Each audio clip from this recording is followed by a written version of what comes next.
भगवते वासुदेवाय। ओम नमो भगवते वासुदेवाय। ओम नमो भगवते वासुदेवाय। अब हम श्रीमद् भागवत का तीसरा अध्याय पढ़ेंगे, महात्म्य का। भक्ति के कष्ट की निवृत्ति। नारद जी कहते हैं, मैं भक्ति, ज्ञान और वैराग्य को स्थापित करने के लिए प्रयत्न पूर्वक श्री सुखदेव जी के कहे हुए भागवत शास्त्र की कथा द्वारा उज्ज्वल ज्ञान यज्ञ करूँगा। यह यज्ञ मुझे कहाँ करना चाहिए? आप इसके लिए कोई स्थान बता दीजिए। आप लोग वेद के पारगामी हैं, इसलिए मुझे इस सुख शास्त्र की महिमा सुनाइए। यह भी बताइए कि श्रीमद् भागवत की कथा कितने दिनों में सुनानी चाहिए और उसके सुनने की विधि क्या है।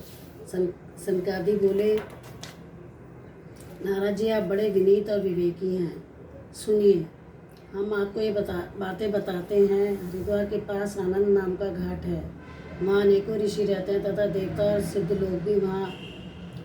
लोग भी उसका सेवन करते रहते हैं। भांति भांति के वृक्ष और लताओं के कारण वह बड़ा सघन है और वहाँ बड़ी निर्मल नवीन बालू बिछी हुई है।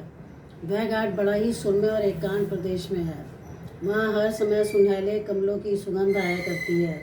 उसके आसपास रहने वाले सिंह, हाथी, परस्पर विरोधी जीवों के चित्तों में भी वैरभाव नहीं है। वहाँ आप बिना किसी विशेष प्रयत्न के ही ज्ञान यज्ञ आरंभ कर दीजिए।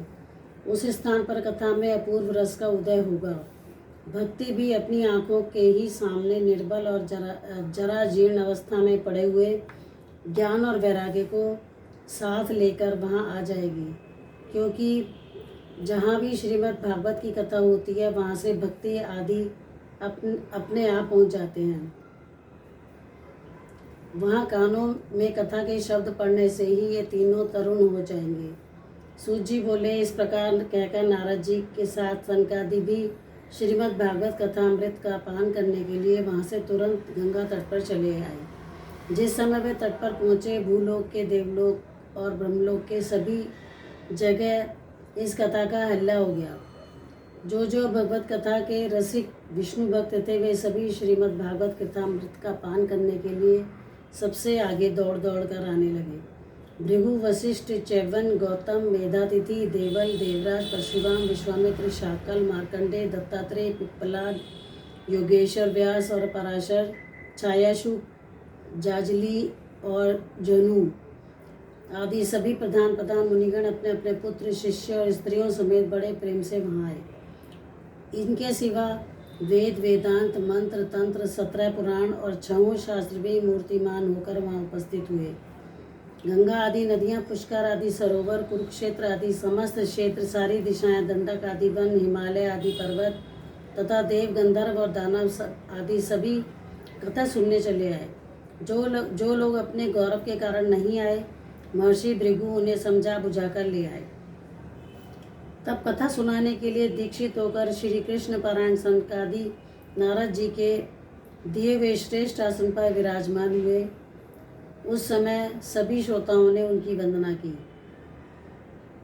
श्रोताओं में वैष्णव, विरक्त, सन्यासी और ब्रह्मचारी लोग आगे बैठे हैं और उन सबके आगे नारद जी विराजमान हुए। एक और ऋषिगण, एक और देवता, एक और वेद और उपनिषद तथा एक और तीर्थ बैठे, दूसरी ओर स्त्रियां बैठी।